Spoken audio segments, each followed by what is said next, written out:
Bolivia. I mean, they're by far much greater than other immigrant groups at the time. I'm going to tell you about how homeownership for this community became kind of a de facto mode of integration into the city. While this is definitely facilitated by the state, and I've written about that elsewhere, I'm going to concentrate on how this population in particular experienced homeownership and adopted it as kind of their own practice. So South Americans, by and large, found irregular work with little legal protection. They often worked as domestic caretakers or day laborers or subcontracted workers. But against irregular forms of employment, they needed regular housing and legal housing, because such was the requirement for both family reunification policies and permanent settlement.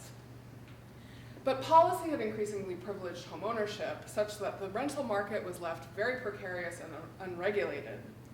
Landlords were often very loath to rent to immigrants and required extremely large security deposits.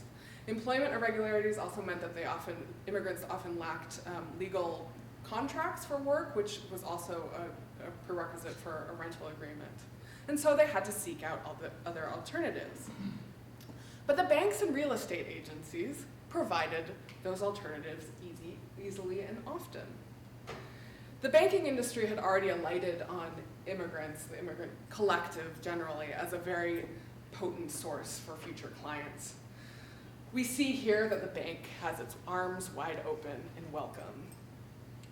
Calling card services and remittances businesses penetrated these communities early on, establishing forms of trust.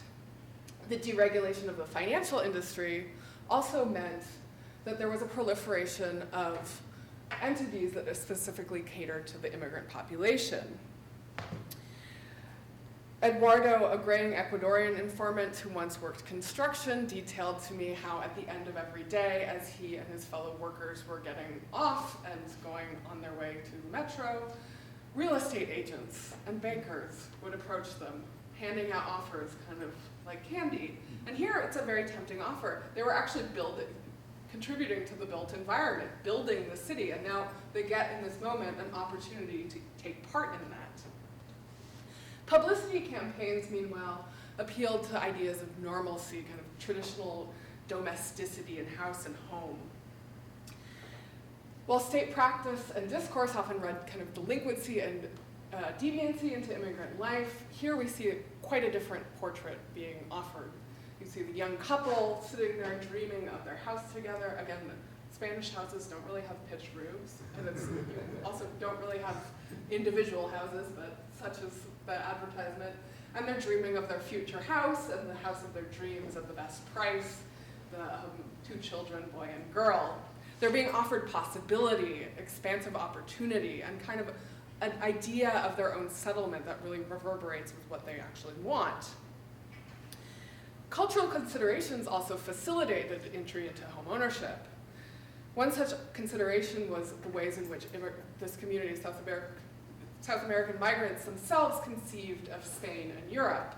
Several informants spoke to me about trusting the man in the tie, who might be the banker or the broker or the notary public sitting across from you at the table. As such, he stood for European values of openness, honesty, kind of responsibility, and thrift.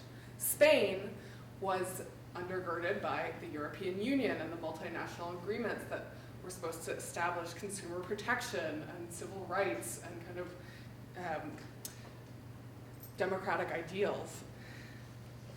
Another cultural consideration, however, concerns not external understandings of Spain, but rather internal features of this group. The sharp, rapid onset of migration created strong internal ties. They were the South American collective was highly organized, and they had numerous civil society associations. They had bars and restaurants and weekly barbecues in some of these large parks at the edge of the city. Mortgage credit could thus easily penetrate this community. Through informal ties, financial entities would spread their product. They catered to immigrants, yes, but they also, as we see here, had immigrants on staff. He's Latino, just like you.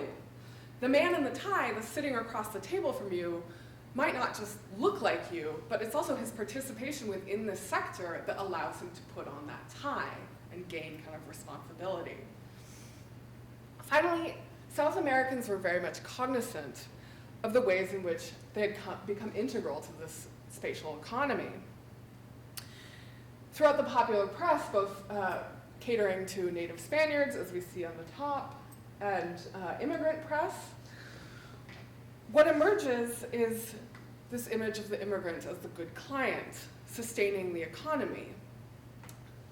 They were not just sustaining the economy, after all, they're also good, responsible. They take on this guise of valiant economic subjects, keeping the entire system afloat. Here there are invigorating sales. Thus, into the gap between immigration policy and everyday practice, homeownership not only solved issues related to migration and settlement, it was also easy, available, and trustworthy. It capitalized on migrants' own dreams for themselves and their futures. Thus, in the short span of a decade, homeownership became a de facto model of incorporation into the city for this community.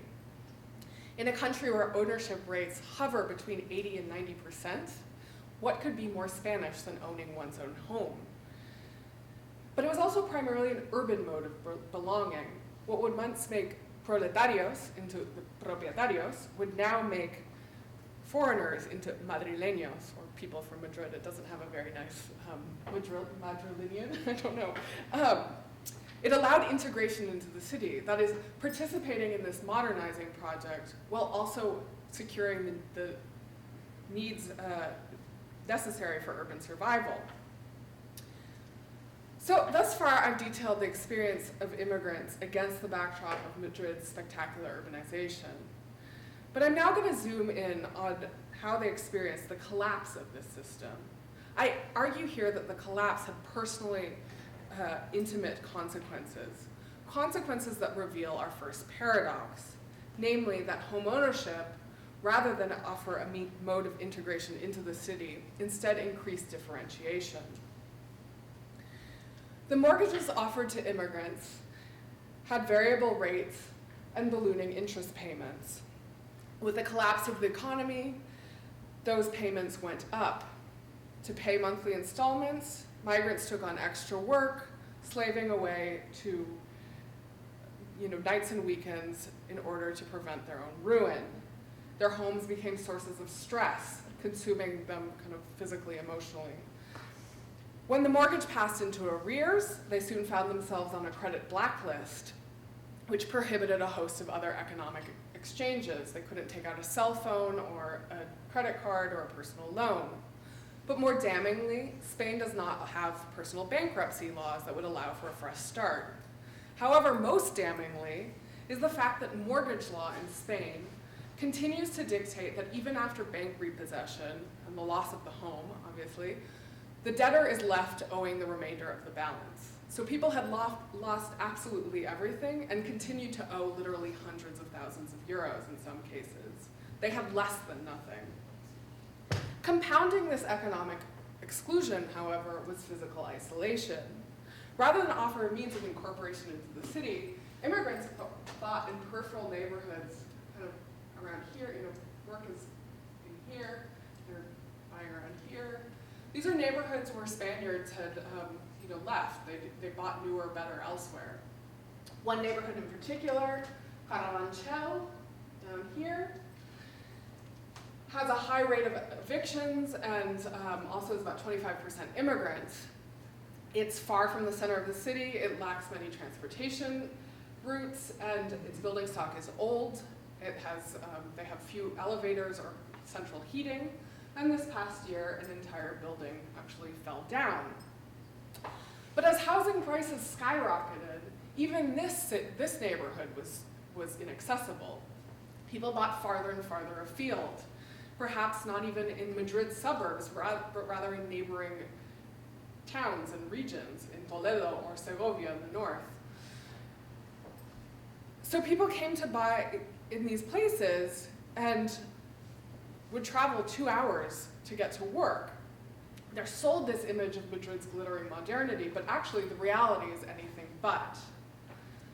Meanwhile, vulnerability spread like wildfire throughout this community.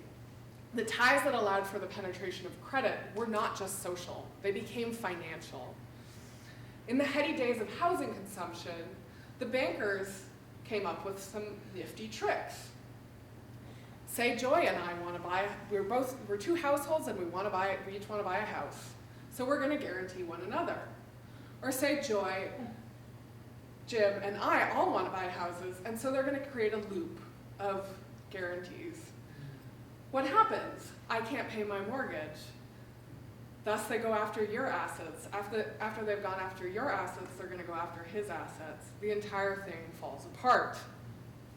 Thus, a tool designed to integrate, to make these foreigners into cosmopolitan Europeans, instead increased vulnerability and exclusion.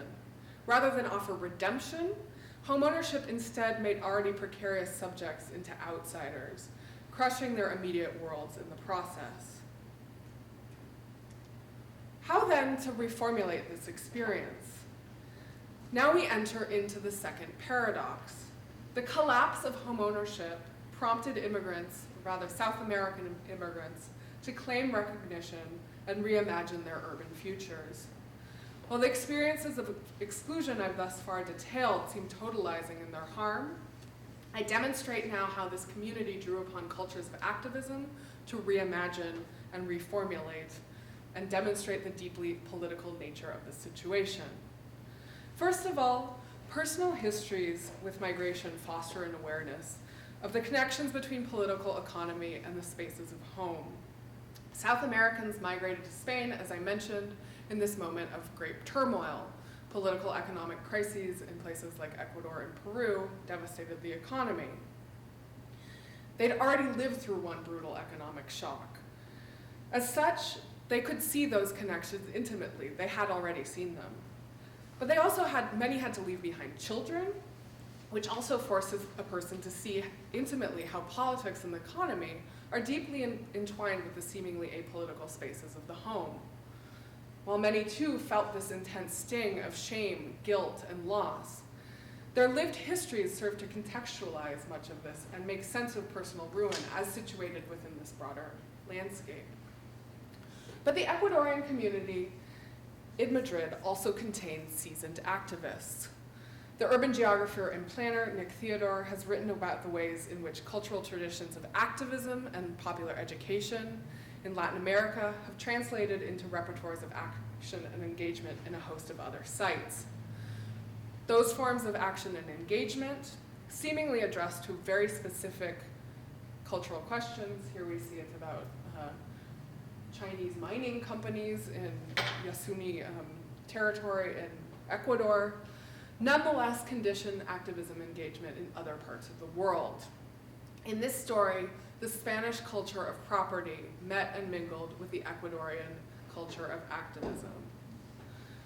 A key figure in this struggle is this woman we see on the screen, Aida Quinatoa. In our interview, Aida told me, "Solidarity is in our blood."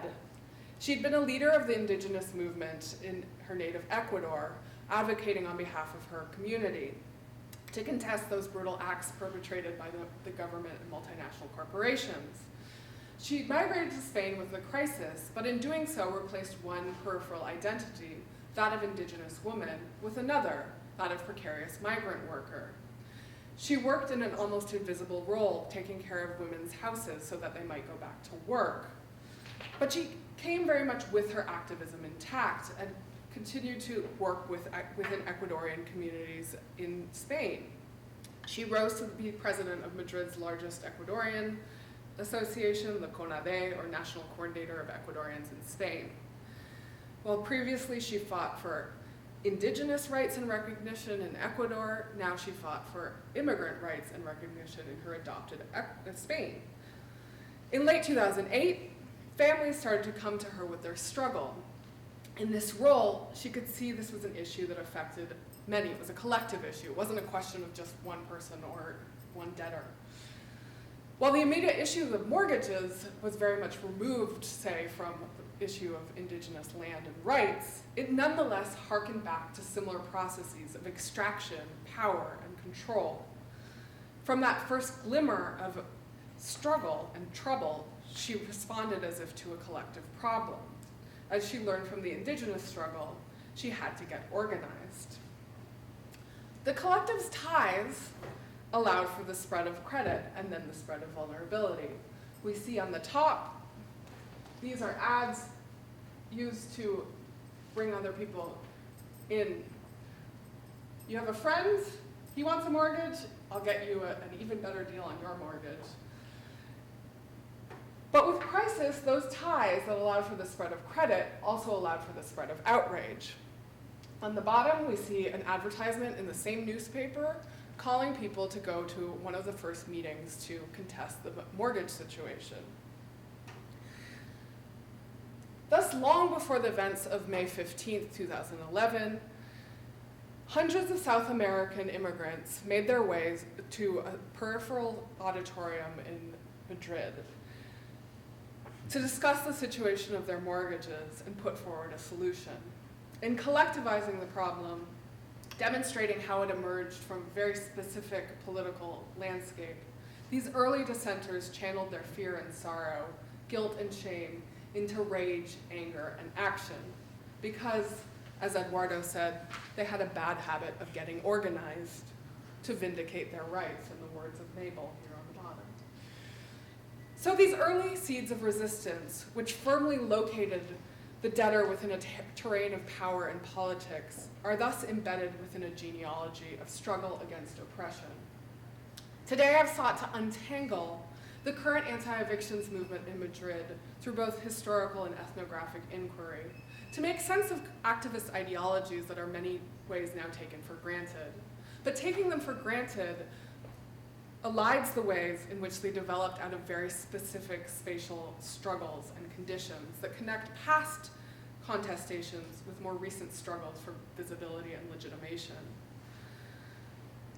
Those struggles transformed exclusion into a political claim, the wayward debtor into the afectada.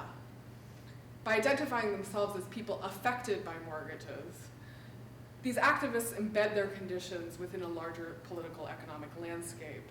They make legible the connections between their situation and the flows of policy, practice, corruption, and austerity.